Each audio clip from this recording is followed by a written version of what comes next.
Hi, this is Dr. Flux with Out of Darts. I can't say without a darts, can I? You can say without a darts. Hey, this is Dr. Flux. Today I'm going to show you how to assemble the Silly's Battle Axe. This is a pump action shell ejecting Springer blaster that has a ton of different options. What you see here is what is included for the 3D printed parts / hardware kit. We also offer hardware kits or offer it as a fully assembled blaster. First, for a little disclaimer, this video is pieced together from a couple of takes from doing this build because we realized we could explain some steps a little better. Some parts might appear and disappear from the assembly at times. Don't be alarmed. As long as you follow along with us step by step and listen to what comes next, everything will be made clear. Of course, if you have any clarification questions, please reach out to us via email at orders@outofdarts.com. First, we're going to prep the plunger tube base. You start by firing up the soldering iron. Once it comes up to temp, take 4 of the brass heat inserts and install them like so. I like to use a stubby flathead screwdriver to make sure the heat inserts are flush and straight. When you're done, it should look something like that. Now we need to assemble the plunger tube and glue it to the base. Like we said earlier, if you see this orange piece installed in later clips, know that we found a better order of operation on how we would recommend assembling this. First, you're gonna sand the inside of the plunger tube, and we're only gonna sand this far up. You can see on the actual 3D printed part how there's some texture here to allow for the glue to hold on to something. We're just gonna give this something to hold on to as well. Now, you can use a file. You can even go as far as using some type of razor to scratch this up. We feel this method looks a little bit better. Essentially, we're just gonna put in some sandpaper and just kind of hit the edge here. Make sure to wipe away any excess dust or shavings, as that will compromise the bond. Next, we're gonna add the -123 O-ring, and then we're gonna add a little lubrication. This is some slug slime to the outside. Next, we're gonna apply some glue to the plunger tube base. In this example, we'll be using a thicker super glue with some kicker. Then gently install the plunger tube over the O-ring and glue in a twisting motion. This is creating a perfect seal. Then we're gonna hit the edge of this with some zip kicker and wipe away any excess. And we're gonna set this aside to cure or dry, and typically we like to do that for a few hours, sometimes more. Now for this build, I found the best ways to start in the back and kind of work forward. So we're starting in the very back here. This stock point, we are deciding to go with the Picatinny. So we're going to go ahead and put that in. We have some number 4 thread forming screws. Now that's 5 screws. There's 2 on the left, 2 on the right, and 1 on the top. Now when using drills like this, I try to keep it on a lower torque setting so we don't strip anything out. Next, we put on the catch housing. That is 3 screws. The nice thing about this design is a lot of parts have little labels on here. As you can see, that says front. So we're gonna face that way. And there's also 2 areas where we put in our springs. I found if you actually twist the spring a little bit, you can get it to kind of hold in place. Just enough pressure just to hold the spring. These parts have little nubs in there to hold the springs, which is actually very helpful. Something I like to do right here is anytime you have parts rubbing on 3D printed parts like this, I'll add just a tiny bit of some slug slime. Make sure to also put lubricant on the front face of the catch, not just the sides. Then we install the spring rest with 2 more screws. This part you will need a screwdriver.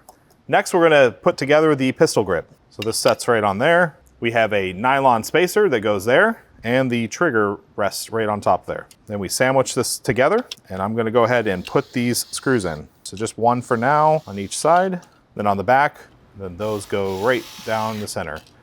Now that you have this part, you slide it in here, like so, and then you insert the trigger guard, kind of locks in place. Then you continue putting these screws in. Now before we attach these, I'm gonna put the reinforcement M3x20 bolt in. That just gives a little added strength to the catch mechanism. Then we slide this on here, and we can check the trigger pull. Feels good. Now we're gonna work on the priming block because there's quite a bit of work on this one. We're gonna start off by putting in these reinforcement bolts, and we will be using a number 2 bit. Next, we're gonna insert the POM bearings. They go into these channels here. The last one is a little tricky. You have to wedge it in here. I found if you use a flathead, that kind of works. Once it's in there, you kind of roll it forward, and hopefully it seats. And we're gonna lock these in with M3x16 bolts. And we can go ahead and test and make sure the rollers are working. That feels very smooth. So now that we got that, we're gonna put this O-ring on here. I actually put a little bit of lubricant in between because I'm trying to create an air seal. And to attach this, we're gonna use M3x40 bolts. Whenever bolting in a circular pattern, always go the opposite hole. And I also kind of leave everything loose until the final part where we tighten it all together. Now we're gonna install the detents. They go in there and they get locked in place by another screw. We drop that down in there. It's kind of at an angle, and the other side. And the next part is the bolt face. Let's do the shell ejector first. This takes 2 springs. This part is a little bit interesting as you kind of balance these. And a pro tip for when you're trying to keep a spring from moving around is you can use a little bit of super lube as almost like a little adhesive to keep it in place. Then we have an M3x25, which we're gonna use to secure the ejector. And that looks good. And at this point, if you would like, you can check the fingers, so you make sure it all holds just fine, and it looks good. After installing the extractor and finger guide of the ejection mech, take a tiny amount of CA glue or super glue and put it into the channel. I like to do a few little small drops, and then we put that on there, and then use a back end of a razor or some type of tool to kind of tampen that in. If you have a little excess, go ahead and wipe that off. And then to finish this up, we're just gonna give it a little zip kicker. Go ahead and wipe off any excess. Now we use 3 M3x40 to secure the bolt face. And before you do that, also that takes an O-ring. And then I like to put just a little bit of grease just to make sure we have a good seal. You just want to make sure the ejector is faced the right way. Now to finish up the shell ejector, this takes 2 more springs. It should hold if you get a couple turns on it. Now it can be a little bit tricky because you have to get these springs to rest on those little mounds down here. But once you find its spot, you hold that in place, flip it around, and then we're gonna use this M3x20mm bolt. When you're done, you should have a nice springy action like that. Now we're gonna assemble the internal magazine. First, take these drum springs and install them into their slots. What I like to do is push the coil a little farther than it needs to, forming a triangle, like that. Then pull back the excess, it will seat into the pocket. Silly left a couple notches on the sides of these channels here to take a pair of pliers and bend the ends into place. Either method works fine.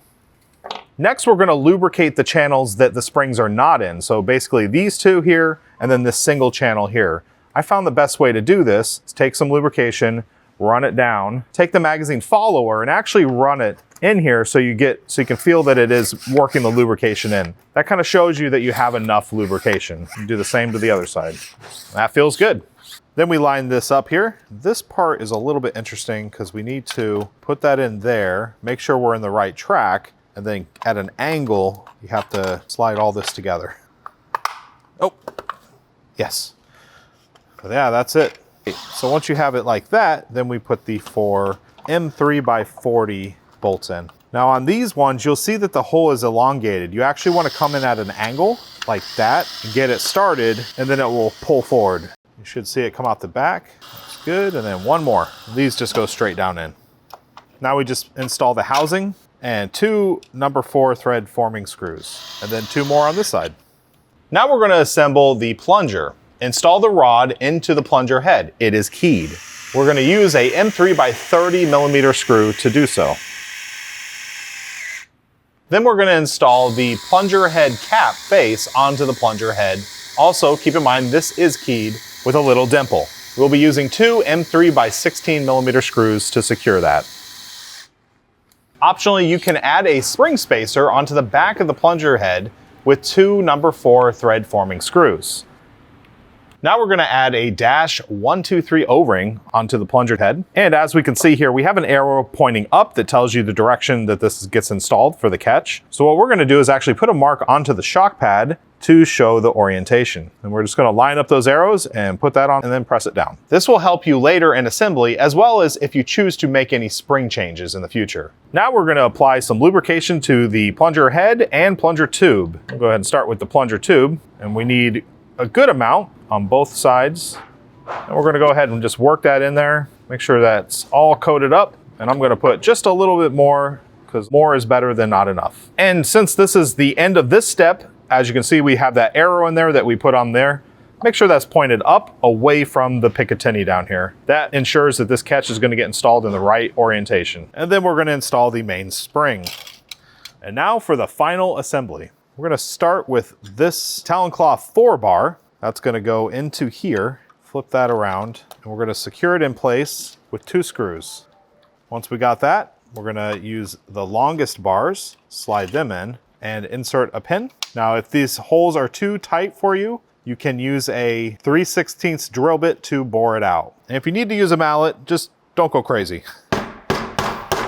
And just a little pro tip, these are all numbered. So this is 8, 7, 6. We're gonna insert 5. And if you're not sure which way it goes, the numbers all face the same way.